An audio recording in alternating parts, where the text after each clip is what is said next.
कि मेरी एजुकेशन ज़रूर गवर्नमेंट स्कूल के अंदर हुई है और हिंदी माध्यम का विद्यार्थी रहा हूँ और ABCD भी है वो 6ठी क्लास के अंदर है वो पहली बार सीखी थी, लेकिन मैंने उन विद्यार्थियों को चुनौती पेश की थी और उन चुनौती को मैंने हर जगह पर है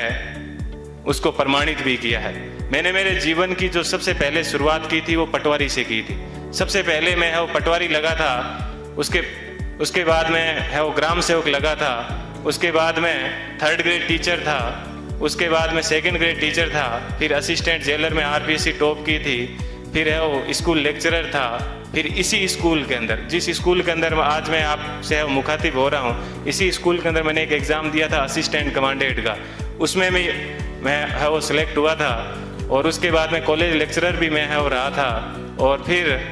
RS 2012 के अंदर 108वीं मेरी है वो मेरिट आई थी। तो उसके मैं वर्तमान में है वो राजस्थान तहसीलदार सेवा के अंदर हूँ और वहाँ पर भी मैं एक आपको बात बताऊँगा। देखिए ईश्वर अपने से क्या चाहता है, कब चाहता है कि अपने को जीवन में कभी भी उदास नहीं होना चाहिए। RS के अंदर मेरी 108वीं मेरिट थी और उसके अंदर मेरे को DSP मिल रहा था, लेकिन दुर्भाग्य ऐसा रहा कि मैं है वो फर्स्ट वेटिंग में रह गया। थोड़ा सा मुझे दुख हुआ कि यार अपन फर्स्ट वेटिंग में रह गए और उसके जस्ट 1 महीने के बाद में है वो IAS का एग्ज़ाम था दिसंबर के अंदर। 4-5 दिन दुखी रहा, लेकिन मैंने कैसे ही अपने आप को मैनेज किया और देखिए दोस्तों मैनेज करने का क्या बेनिफिट मिला कि जो DSP बनना था वो D आगे से हट गया और मैं SP बन गया। बात यह है कि अपन जीवन के अंदर चाहते क्या है, अपन अपने आप को कितना डिवोट कर पाते हैं। तो आज मुझे है वो IAS के अंदर 170वीं मेरिट है वो मिली और मैं जनरल कैटेगरी से है वो बिलोंग करता हूँ, तो मुझे IPS मिला।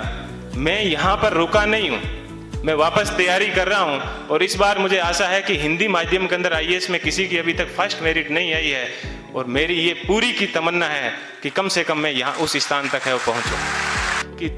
जीवन आपको सिर्फ कहा जाता है कि 84 लाख योनियों के बाद में एक बार आदमी को जीवन मिलता है, तो बहुत ही शानदार आप लोगों को है वो जीवन मिला है। इस जीवन को आप एंजॉय कीजिए, कभी भी घमंड मत कीजिए, चाहे आप जीवन में कुछ भी बन जाओ, हमेशा बेहतरीन रहिए। और आप लोगों से मैं वो आशा करता हूँ कि अगले साल जब प्रोग्राम होगा तो आप सब लोग हैं वो यहाँ पर आने का मौका मिले। थोड़ी सी देर पहले मैं देख रहा था कि मालाएं कम पड़ रही थी, तो अगले साल इतनी संख्या माना कि सब मालाएं कम पड़ जाए, ठीक है, इतनी संख्या में यहाँ पर आना और तब इनको है और रियल खुशी होगी। इस कोचिंग संस्थान को पुनः मैं एक बार इस कोचिंग संस्थान को बहुत बहुत धन्यवाद देता हूँ। हमेशा दिमाग में एक बात ध्यान रखिएगा कि मुझे किसी मैगजीन के कवर पेज पे आना है। मुझे भी जीवन में उसी दिन खुशी हुई कि इस बार जब PD के ऊपर सब जगह पर मुझे कवर पेज के ऊपर है वो जगह मिली। ऐसी चीज हमेशा ध्यान रखना कि मुझे क्रॉनिकल PD सब जगह कवर पेज पे मिला और आज क्रॉनिकल पे प्रेम सुख डेलू के नाम से या यूट्यूब के ऊपर अनेक वीडियो चलते हैं, तो मुझे बेहद खुशी होती है। आप भी अपने जीवन में ऐसे टारगेट रखना और हमेशा युवाओं को है वो प्रेरणा देते रहना। कभी सिलेक्शन होने के बाद में ये मत कहना कि ये एग्जाम बड़ा हार्ड है, हमेशा ये कहना बहुत इजी है और यदि मैं कर सकता हूं तो आप भी ये एग्जाम है वो कर सकते हो। एक बार पुनः आप सभी लोगों को है वो